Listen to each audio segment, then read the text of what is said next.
नमस्कार, मैं मनभूषण कुमार आप सबको मैं अपने YouTube चैनल पर स्वागत करता हूँ। आखिरकार बिहार एनडीए ने अपने 40 सीटों का बंटवारा आपस में कर ही लिया।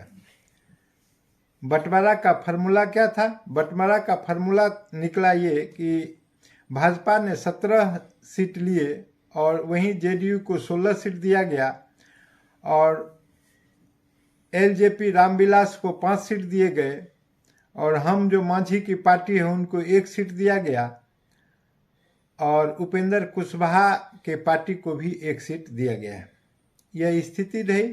40 के 40 सीट बांट लिए गए, लेकिन इसमें सबसे अधिक जो चुनौतीपूर्ण स्थिति रही वह रहा वो पारस के पार्टी जिनको भाजपा ने अपने में समायोजित नहीं किया। वो लगभग एनडीए से इस प्रकार कहें तो अप्रत्यक्ष रूप से बाहर कर दिए गए हैं, क्योंकि एनडीए में उनके लिए कोई स्थान नहीं बना। एक भी सीट एनडीए के गठबंधन में उनको नहीं दिया गया, जबकि उनके पास 5 लोकसभा के सदस्य हैं और वो आज सड़क पर आ गए। यह स्थिति रही। बहुत दिन से मशक्कत हो रहा था और यह तय हो गया। लेकिन यह तो तय हो गया कि 40 लोकसभा का सीट आपस में बंटवारा कर लिए हैं, लेकिन इसमें सबसे लाभ में कौन रहा? सबसे लाभ में रहे चिराग पासवान, जिनके पास मात्र 1 सांसद थे और उनको 5 सीट मिल गया। और वह सीट जो मिला वह है हाजीपुर, दूसरा वैशाली, तीसरा जमुई, चौथा खगड़िया और इस प्रकार से उनको सीट दिए गए। तो यह सीट का बंटवारा हुआ, जबकि उनके पास जो एक नवादा का सीट था 6 में से 1 सीट वह ले लिए गए हैं और परिणाम यह हुआ कि वो 5 सीट लेके संतुष्ट हो गए। वहीं जीतन राम मांझी को एक गया का सीट दिया गया है और उपेंद्र कुशवाहा को काराकाट का सीट दिया गया है। अब देखिए कि इसमें सीट का अदला बदली कैसे हुआ। पिछले बार काराकाट सीट से महाबली सिंह जीते हुए थे, उसके जगह पर उपेंद्र कुशवाहा को समायोजित किया। अब देखिए कि महाबली सिंह रोड पर आ गए। अब देखिए गया का सीट जो जीतन राम मांझी के झोली में डाला गया है, वहां से विजय मांझी जीते थे, वहां से देखिए वो जेडीयू के थे। अब देखिए कि विजय मांझी सड़क पर आ गए, क्योंकि उनके लिए अब एनडीए में कोई जगह नहीं रही। अब आगे बढ़े तो अब लोजपा के तरफ हम देखें तो लोजपा के तरफ देखते हैं तो यहाँ बीना सिंह आ गई रोड पर, वहाँ कैसर खगड़िया से आ गए रोड पर, पशुपतिनाथ पारस आ गए हाजीपुर से रोड पर, समस्तीपुर जो प्रिंस का था वह हो गया। समस्तीपुर भी सीट जो है वो दे दिया गया चिराग पासवान को। यह रही चिराग पासवान के झोले में जो 5 सीट रही वो हाजीपुर है, वो वैशाली है, समस्तीपुर है, जमुई है और खगड़िया है। यह स्थिति रही। अब देखिए कि कई जो सांसद हैं उनको लगभग सड़क पर आ जाना पड़ा, चूंकि एक तो 5 लोजपा के जो सांसद हैं वो सड़क पर आ गए, जिसमें आप पारस को कह सकते हैं, प्रिंस राज समस्तीपुर से कह सकते हैं, नवादा से चंदन सिंह को कह सकते हैं, कैसर को खगड़िया से कह सकते हैं। तो इस प्रकार से जो स्थिति बनी तो वह बन गई। बीना सिंह आगे वैशाली से, सभी आगे सड़क पर। लेकिन बीना सिंह और कैसर ने बड़ी कस के एलजेपी रामविलास को पकड़ रखा है। और लेकिन अभी तक जो सूत्र बता रहे हैं उसमें रामविलास के पुत्र जो चिराग हैं वो इस बात के लिए तैयार नहीं है।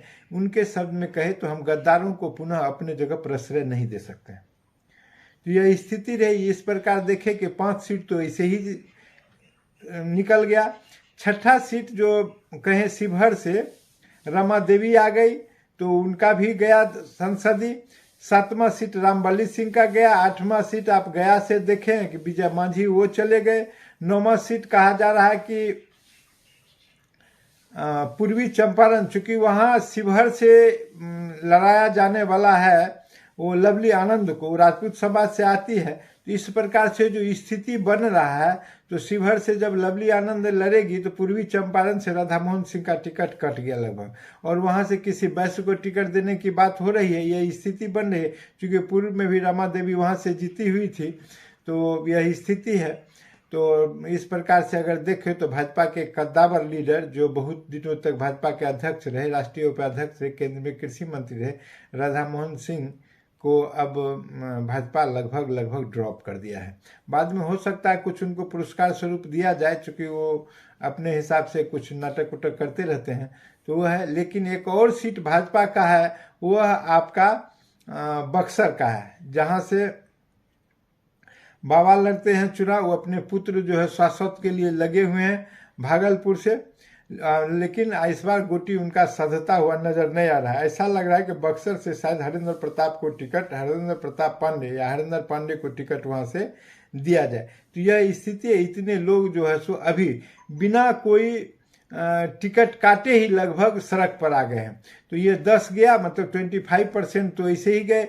फिर अभी तो टिकट का बंटवारा होना बाकी है, बहुत चीज इसमें आ जाएगा। लेकिन आखिरकार मिला जुला के जो इसका लबो लुभाव रहा वो यह है कि टिकट का बंटवारा लगभग 40 के 40 सीट पर हो गया एनडीए के बीच में। अब यह देखना है कि इसके विपक्षी जो महागठबंधन है वह किसको किसको अपने स्तर से टिकट बांट कर देते हैं, और इन सभी लोगों के खिलाफ कौन कौन लोग आते हैं। यह टिकट का बंटवारा है, लेकिन अब प्रत्याशी कौन कौन से आ रहे हैं एनडीए की तरफ से, तब जो माजरा बनेगा तो ऐसी स्थिति है। लेकिन एक चीज का और सुगबुगाहट था जिसकी चर्चा नहीं हुई, वह मुकेश सहनी का था। जो सहनी का टिकट किसको मिलेगा, सहनी को दूसरे ढंग से भाजपा ने समायोजित किया, चूँकि हरी सहनी को, मदन सहनी को और अन्य भी सहनी को राज्य में मंत्री बना दिया गया है। इस प्रकार से राज्य के स्तर पर जो अति पिछड़ा का वोट है उसको साधने का काम किया गया है। यह बहुत ठीक है।